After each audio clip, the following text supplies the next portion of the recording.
नमस्कार, देश की बात में हाजिर हैं। महिला पहलवानों का मामला गरमाया हुआ है। एक तरफ महिला पहलवान अपने आरोपों पर डटी हुई हैं, तो खेल मंत्री अनुराग ठाकुर ने कहा है कि पहलवानों ने अपना गोल पोस्ट बदला। कहा कि पहले जांच पूरी होने दें, फिर कुछ करें। यहां बता दें कि विश्व कुश्ती संघ ने चेतावनी दी है कि खिलाड़ियों के आरोपों की पारदर्शी तरीके से जांच हो, नहीं तो भारतीय कुश्ती संघ अपनी मान्यता खो देगा। साथ ही दिल्ली पुलिस के सूत्र दावा कर रहे हैं कि पूर्व अध्यक्ष ब्रजभूषण को गिरफ्तार करने लायक सबूत अभी तक नहीं मिले हैं। पॉक्सो की धारा लगाए जाने पर भी अब सवाल उठाए जा रहे हैं। तो आइए पहले देखते हैं आज की ग्राउंड रिपोर्ट।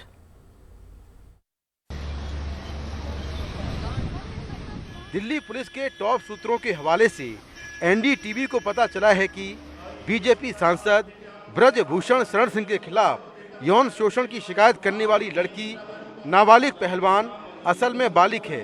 पुलिस सूत्रों के मुताबिक एफआईआर के समय उसकी उम्र 2 साल कम बताई गई। पुलिस को इस संबंध में जन्म तिथि से जुड़े कई दस्तावेज मिले हैं। ऐसे में अब सवाल ये उठता है कि क्या पुलिस भारतीय कुश्ती संघ के अध्यक्ष ब्रजभूषण शरण सिंह के खिलाफ पॉक्सो की धारा हटवाने के लिए कोर्ट का दरवाजा खटखटाएगी। 4 महीने हो गए, मुझे फांसी चाहते हैं। सरकार मुझे फांसी नहीं दे रही है, तो अपना मेडल लेकर के गंगा में बहाने जा रहे हैं। गंगा में मेडल बहाने से ब्रजभूषण सिंह को फांसी नहीं मिलेगी। अगर तुम्हारे पास कोई सबूत है तो जा करके पुलिस को दो, न्यायालय को दो, और न्यायालय मुझे फांसी देगा तो मुझे स्वीकार है, मैं उस फांसी पर चढ़ जाऊंगा। दिल्ली पुलिस ने 7 महिला पहलवानों की शिकायत पर भारतीय कुश्ती संघ के अध्यक्ष के खिलाफ 28 अप्रैल को केस दर्ज किया था। पुलिस ने पहलवानों के बयान पहले खुद दर्ज किए, फिर कोर्ट में भी दर्ज करवाए, लेकिन महिला पहलवान इस बात पर अड़ी हैं कि आरोपी को गिरफ्तार किया जाए। हालांकि पुलिस के टॉप सूत्रों से एनडीटीवी को जानकारी मिली है कि ब्रजभूषण के खिलाफ अभी तक ऐसे कोई सबूत नहीं मिले हैं कि उन्हें गिरफ्तार किया जाए। दिल्ली पुलिस अगले कुछ हफ्तों में इस मामले में कोर्ट में अपनी रिपोर्ट दाखिल कर सकती है। अगर सबूत मिले तो चार्जशीट होगी, नहीं तो पुलिस फाइनल रिपोर्ट दाखिल करेगी। फाइनल रिपोर्ट यानी एफआईआर पुलिस तब दाखिल करती है जब किसी मामले में सबूत नहीं मिलते। सुप्रीम कोर्ट के एक जजमेंट के मुताबिक जिस केस में 7 साल तक की सजा है, उसमें गिरफ्तारी की जरूरत नहीं है। इन्हीं कारणों से अभी तक आरोपी को गिरफ्तार नहीं किया गया है। महिला पहलवानों का मुद्दा काफी संवेदनशील है और उनके आरोप भी गंभीर हैं। अब उनके साथ किसान संगठन भी हैं और खाप पंचायतों से जुड़े लोग भी। उनका आंदोलन अब एक नई दिशा में है, लेकिन बहुत जल्दी ही पुलिस की जांच ये साफ कर देगी कि वो महिला पहलवानों के आरोपों पर क्या कार्रवाई कर सकते हैं और क्या नहीं। नई दिल्ली से कैमरामैन संजय कौशिक के साथ मैं मुकेश सिंह सेंगर, एनडीटीवी इंडिया। आइए सुनते हैं खेल मंत्री अनुराग ठाकुर ने क्या कहा इस मसले पर। खिलाड़ियों ने स्वयं कहा था जनवरी महीने में कि ये प्लेटफॉर्म राजनीति करने के लिए नहीं है और किसी राजनीतिक दल को चाहते भी नहीं है। लेकिन बाद में राजनीतिक दलों का, ट्रेड यूनियंस का, कईयों का आना जाना हुआ।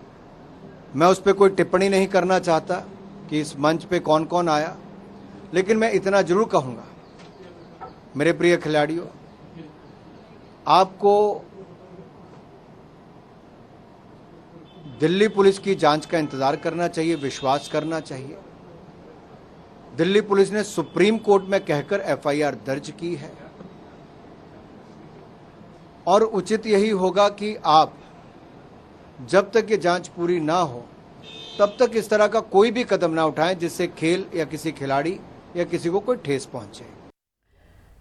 तो पहलवानों के समर्थन में कल मुजफ्फरपुर में खाप पंचायत होगी। ऐतिहासिक शोरम चौपाल पर आयोजित की जाएगी। इस चौपाल में खाप चौधरियों के साथ कई और लोग भी शामिल होंगे, लेकिन आम लोगों को इसमें एंट्री नहीं दी जाएगी। पहलवानों के मामले को लेकर खाप चौधरी काफ़ी नाराज बताए जा रहे हैं। इस पंचायत में कई दूसरे राज्यों के खाप चौधरी भी शामिल होंगे। कल हरिद्वार से पहलवान सीधे टिकैत आवास पहुंचे थे और नरेश टिकैत की मांग पर पहलवानों ने बृजभूषण शरण सिंह पर कार्रवाई के लिए 5 दिन का अल्टीमेटम दिया हुआ है। तो इस पर अधिक जानकारी के लिए आइए सीधे चलते हैं अपने सहयोगी सौरभ शुक्ला के पास। सौरभ, तो जब दूसरा पक्ष है, क्या वहां से जानकारी क्या हो रहा है?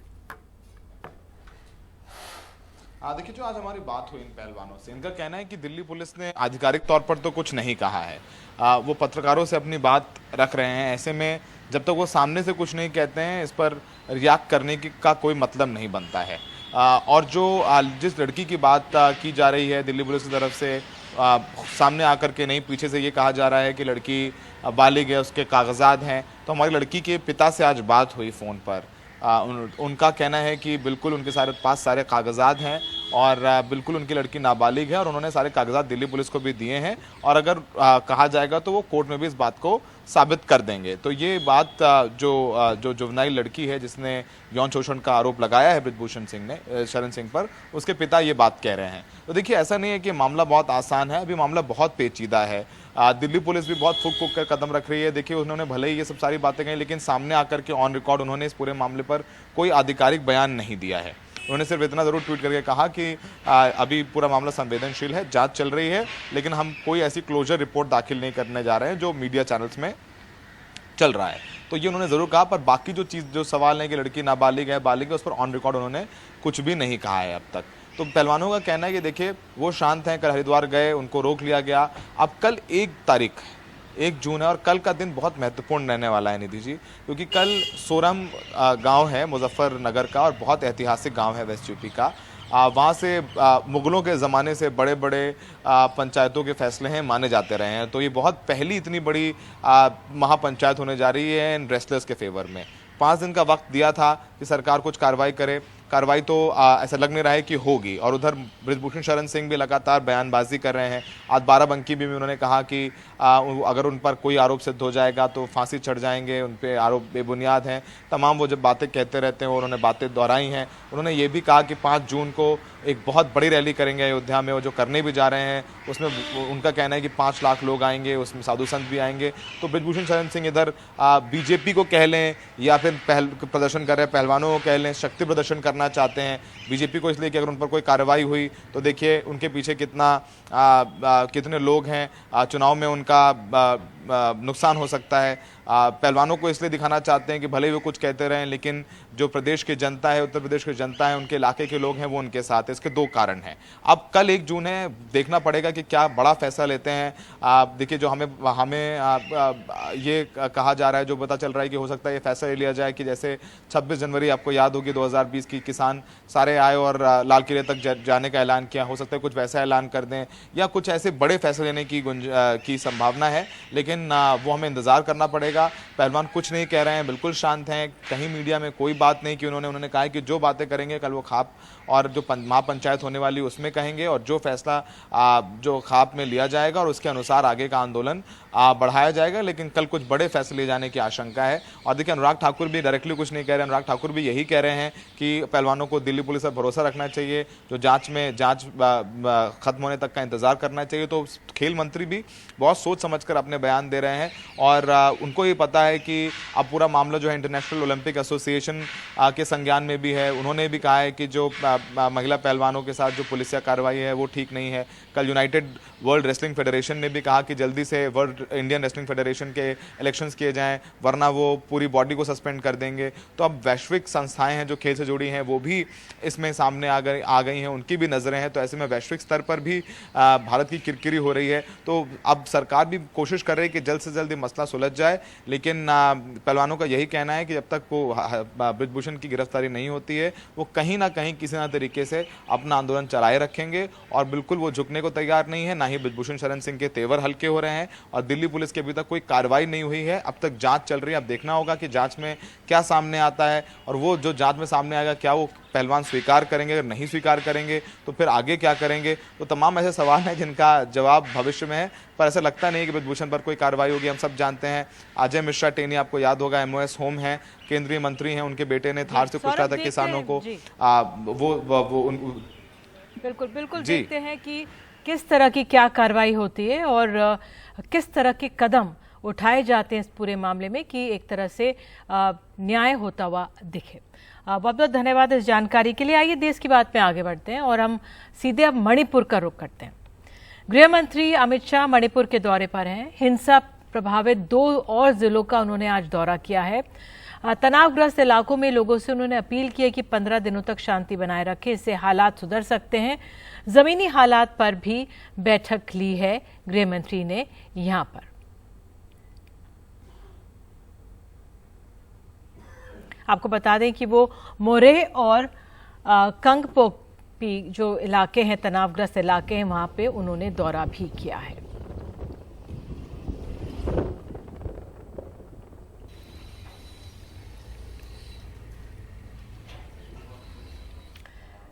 और बात कर लेते हैं अजमेर की। राजस्थान में चुनाव होने वाले हैं। प्रधानमंत्री मोदी ने यहाँ पे दौरा किया है अजमेर का और उन्होंने कहा है कि 9 साल घोर निराशा का माहौल रहा था, लेकिन दुनिया में भारत के गुणगान हो रहे हैं। उन्होंने अजमेर में एक जनसभा को संबोधित किया और कहा कि कांग्रेस सरकार रिमोट से चल रही है। आइए सुनते हैं प्रधानमंत्री। सम्मानित कर रहे हैं, सब लोग ताली बजाकर उनका स्वागत करें। मोदी 2014 से पहले देश में क्या स्थिति थी? पूरे देश में जनता भ्रष्टाचार के विरुद्ध सड़क पर उतरी हुई थी। बड़े बड़े शहरों में आए दिन आतंकी हमले होते थे। कांग्रेस सरकार सीमा पर सड़कें बनाने से भी डरती थी। भाइयों और बहनों, घोर निराशा के इसी माहौल को 2014 में आपने एक वोट से विकास के विश्वास में बदल दिया।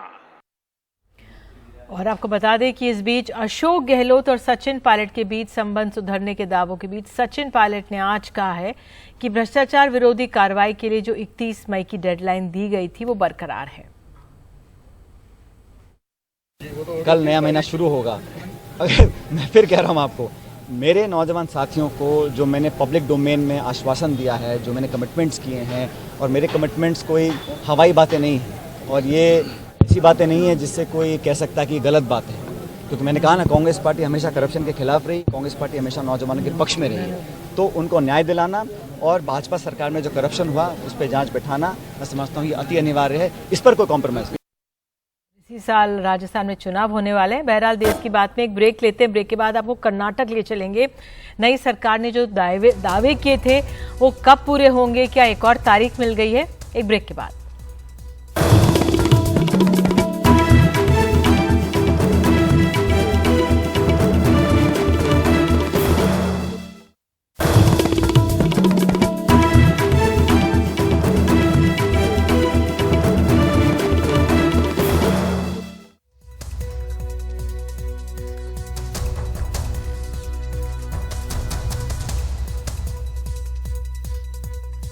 तो बात अब कर्नाटक की करते हैं। जब यहाँ पर सरकार, कांग्रेस ने वादा किया था बनाने के लिए कि वो पहली बैठक में ही 200 यूनिट मुफ्त बिजली जैसे 5 फायदे पूरे करेंगे। कैबिनेट की पहली बैठक हो गई है। दूसरी बैठक से पहले मंत्रियों की एक बैठक बुधवार को मुख्यमंत्री सिद्धरमैया ने बुलाई है।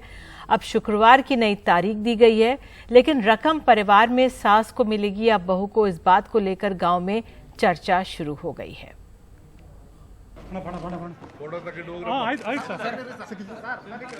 मुख्यमंत्री सिद्धरमैया अपने मंत्रियों और अधिकारियों के साथ विचार विमर्श करते हुए चुनौती 5 चुनावी वादों को पूरा करने की है। वादा पहली कैबिनेट बैठक में पूरा करने का था, जो हो न सका क्योंकि वादे मामूली नहीं है।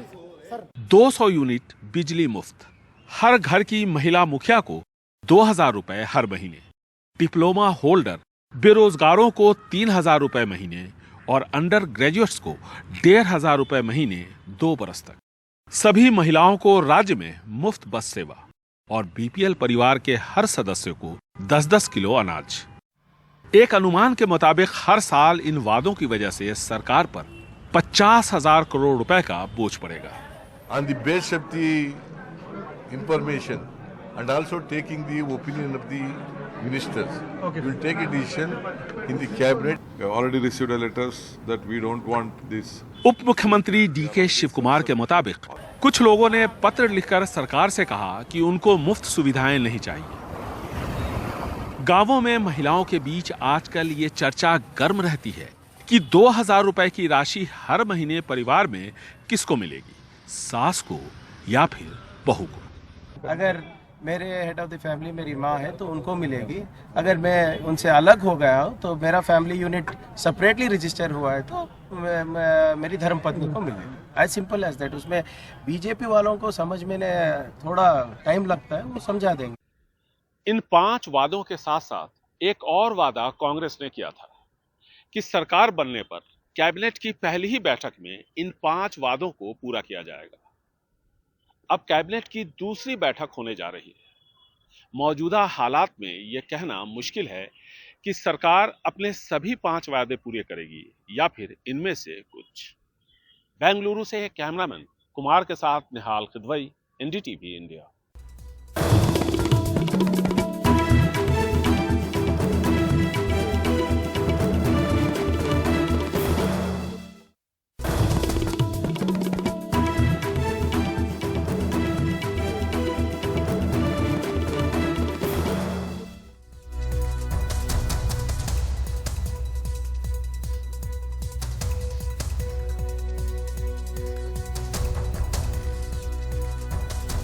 बात अब मध्य प्रदेश की। रविवार को उज्जैन में महाकाल लोक गलियारे में तेज आंधी के बाद 7 सप्तऋषि की मूर्तियों में से 6 के क्षतिग्रस्त होना मध्य प्रदेश विधानसभा चुनाव से पहले सियासी मुद्दा बनता जा रहा है। कांग्रेस इसमें भ्रष्टाचार का आरोप लगा रही है, वहीं बीजेपी का कहना है कि कोई भ्रष्टाचार नहीं हुआ।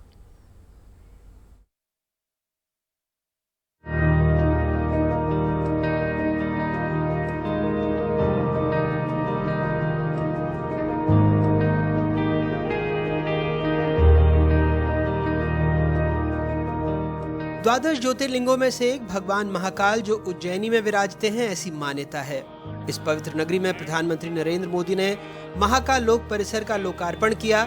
परिसर में वशिष्ठ, विश्वामित्र, कण्व, भारद्वाज, अत्रि, वामदेव और शौनक यानी सप्त ऋषियों की मूर्ति लगाई गई। पूरे महाकाल लोक में करीब 136 मूर्तियां लगाई गई हैं।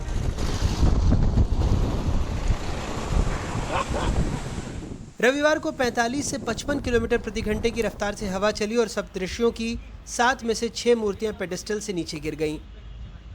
10 से 25 फीट ऊंची मूर्तियों को फाइबर रेनफोर्स प्लास्टिक से बनाया गया है। FRP से निर्मित सप्तऋषियों की मूर्ति 10 फीट ऊंचे स्तंभ पर स्थापित थी, जो रुद्रसागर त्रिवेणी मंडपम एवं कमल कुंड के बीच है। प्रशासन का कहना है कि तेज आंधी और बारिश के बवंडर का प्रभाव यहाँ ज्यादा था, जिसकी वजह से सप्तऋषियों की मूर्तियों में से 6 मूर्तियां अलग होकर नीचे गिर गईं। 10 फीट से गिरने से 3 क्विंटल वजनी ये मूर्तियां क्षतिग्रस्त हो गईं। कांग्रेस इस मामले में भ्रष्टाचार के आरोप लगा रही है। पूर्व मुख्यमंत्री कमलनाथ ने मामले में 7 नेताओं की टीम बनाई, जिन्होंने उज्जैन में जाकर सरकार को कटघरे में खड़ा किया।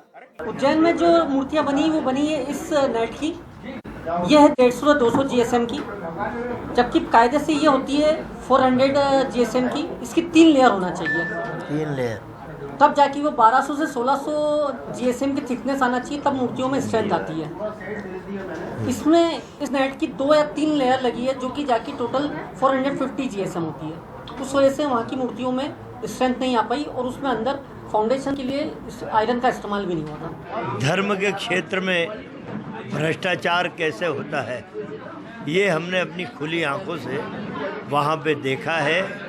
टेंडर के 3 महीने पहले से उसकी सारी उसको क्या बोलते हैं बनना चालू होती, DPR बनना चालू होती। DPR जो इन्होंने बना के दी, वही टेंडर हमने इसलिए जारी कर दिया कि हम पे ये आरोप न लगे। 97 करोड़ का टेंडर निकला था। इसका नियम ये है कि यदि इसमें आपको कुछ बढ़ाना है राशि तो 10% बढ़ा सकते हो, लेकिन इन्होंने 97 करोड़ के ऊपर से 97 करोड़ का और उसी एजेंसी को काम करने को दे दिया, तो 100% भ्रष्टाचार बोलते हैं सब। कांग्रेस से सज्जन सिंह वर्मा ने मोर्चा संभाला तो बीजेपी ने उन पर ही हमला बोल दिया। प्रभारी मंत्री थे तब इसका सारा प्रेजेंटेशन हुआ था, प्रोसीडिंग है, उसमें उनके हस्ताक्षर हैं और इन्होंने जो हम लोगों ने टेंडर तैयार किया था और जो स्वीकृति हम लोगों ने की थी उसकी इन्होंने उस समय प्रशंसा की थी और उसको अच्छा माना था। तो ये तो उन्हीं की अध्यक्षता में उनने बैठक की थी। तो आज क्या हो गया? खंडित मूर्ति नहीं लगाई जाएगी, नई मूर्ति ही लगाई जाएगी, ये माननीय मुख्यमंत्री जी के निर्देश। कांग्रेस बीजेपी आरोप प्रत्यारोप में उलझे है, लेकिन तथ्य ये है कि इस काम के लिए टेंडर 4 सितंबर 2018 को जारी हुआ जब बीजेपी की सरकार थी। स्वीकृति उज्जैन स्मार्ट सिटी ने 7 जनवरी 2019 को दी जब कांग्रेस सत्ता में आ गई। LOA यानी लेटर ऑफ एग्रीमेंट 25 फरवरी 2019 को मिला। वर्क ऑर्डर 7 मार्च 2019 को जारी हुआ। स्कोप ऑफ वर्क में 9 फीट, 10 फीट, 11 फीट एवं 15 फीट ऊंचाई की लगभग 100 FRP की मूर्तियां शामिल थीं। लागत में 7 करोड़ 75 लाख रुपए का प्रावधान था। मूर्तियों की सामग्री की आपूर्ति का भुगतान 13 जनवरी 2020, डिजाइनिंग नक्काशी का भुगतान 28 फरवरी 2020 और मूर्ति स्थापना के काम का 31 मार्च 2021 को भुगतान किया गया। सीपेट ने 12 फरवरी 2022 को रिपोर्ट दी जिसमें FRP सामग्री को मानकों के मुताबिक बताया गया। IPE ग्लोबल ने काम का मूल्यांकन, सत्यापन और पर्यवेक्षण किया। DLP यानी डिफेक्ट लायबिलिटी पीरियड में होने की वजह से ठेकेदार मूर्तियां फिर से स्थापित करेगा। साफ है, मूर्तियां लगाने और गिरने के दौरान कांग्रेस और बीजेपी की सरकार भी आई, गिरी और फिर बनी। जब महाकाल लोक बना था तब बीजेपी ने इसे अपनी उपलब्धि बताया, कांग्रेस ने अपनी। अब जब सप्तऋषि की मूर्तियां खंडित हुई हैं तो कांग्रेस कह रही है भ्रष्टाचार बीजेपी के वक्त में हुआ, बीजेपी कह रही है काम तो कांग्रेस ने शुरू कराया था। कुल मिलाकर हम तो यही कह सकते हैं, मीठा मीठा गप गप, कड़वा कड़वा थू थू। भोपाल से कैमरा पर्सन रिजवान खान और अजय के साथ अनुराग द्वारी, NDTV इंडिया।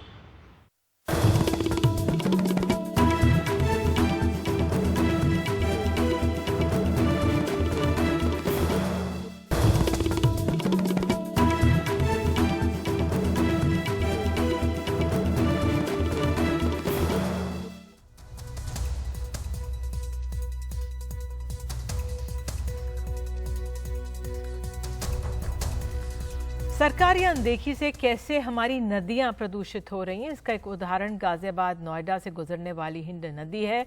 हिंडन के आसपास बड़ी तादाद में कपड़ा रखने वाली अवैध फैक्ट्रियों का गंदा पानी सीधे नदी में जाकर इसे टॉक्सिक बना रहा है।